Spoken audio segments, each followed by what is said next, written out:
Hi, my name is Donna, and it's my second video for my trials and tribulations with living with malignant melanoma.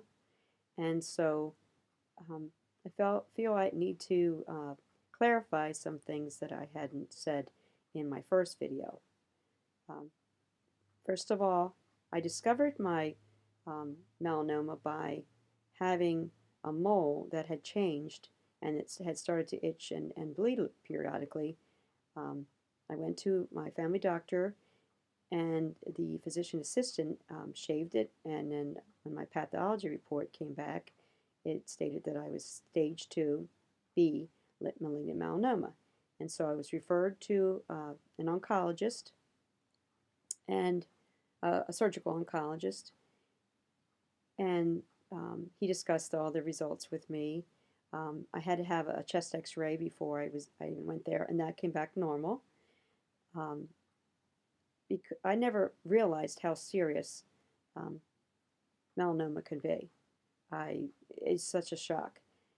I knew that I was always fair complected all my life, and because I had gotten many sunburns, that was considered skin poisoning in a sense that I had the blisters and the cold, the chills, and sick to your stomach, and but I never realized that I was at risk statistically for getting malignant melanoma.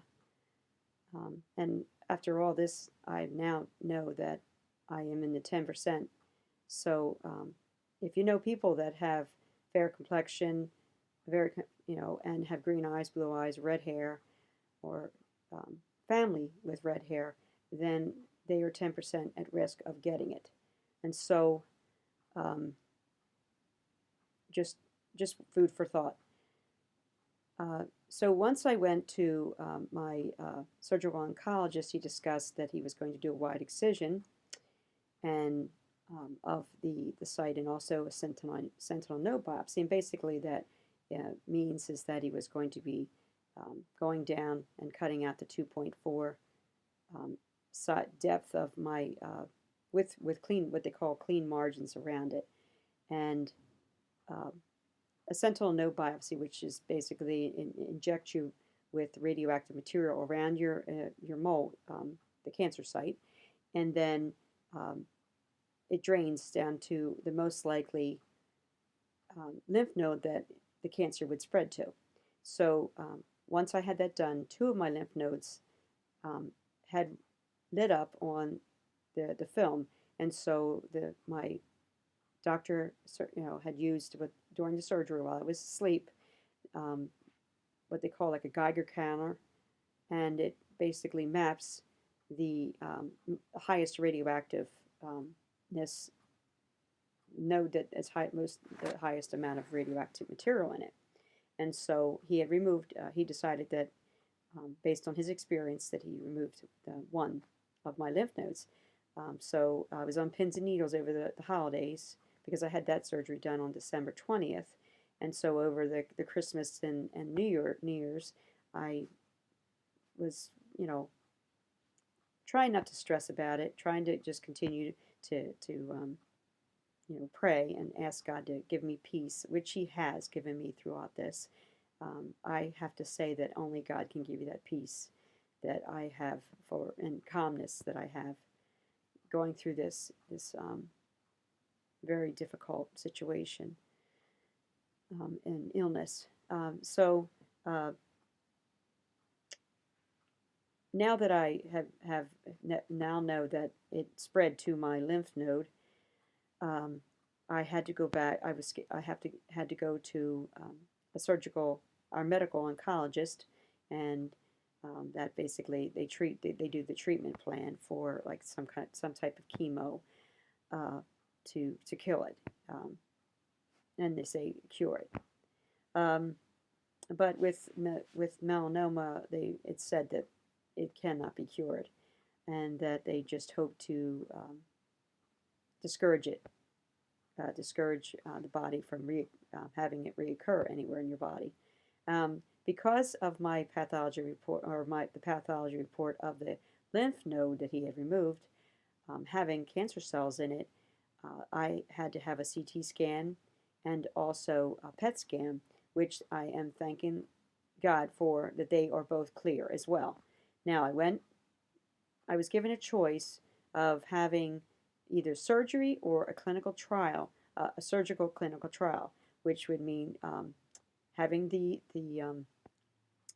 inguinal um, lymph node dissection and or a close follow-up with having my lymph nodes um, ultrasound every 4 months. Well, I didn't feel comfortable being part of the clinical trial um, and not knowing whether or not the cancer was spreading. And so I opted to have the surgery, which is scheduled for January 31st. Now I'm told that the surgery is more extensive than, and I will have to be in the hospital for 1 to 2 days. And I will wake up with a drain, which will have to be in for a week or more.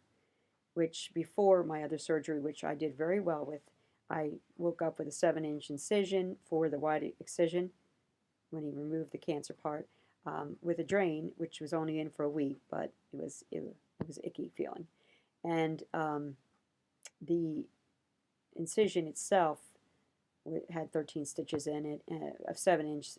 It was just I guess I was kind of like in shock. I just couldn't believe it was that much that big of a incision, and so it's just a lot to take in, and it's you just feel like when you first to share my feelings, you just feel like when you wake up, you want to wake up from a bad dream when you're diagnosed with cancer, and I kind of feel like I before this I always had a relationship with the Lord, but this has caused me to really wake up and realize that I was just so busy with life that I didn't I just kind of took life for granted. And so if I've learned anything from this, I've learned to really, as they say, stop and really appreciate um, every day, every day that you have, and live life to the fullest.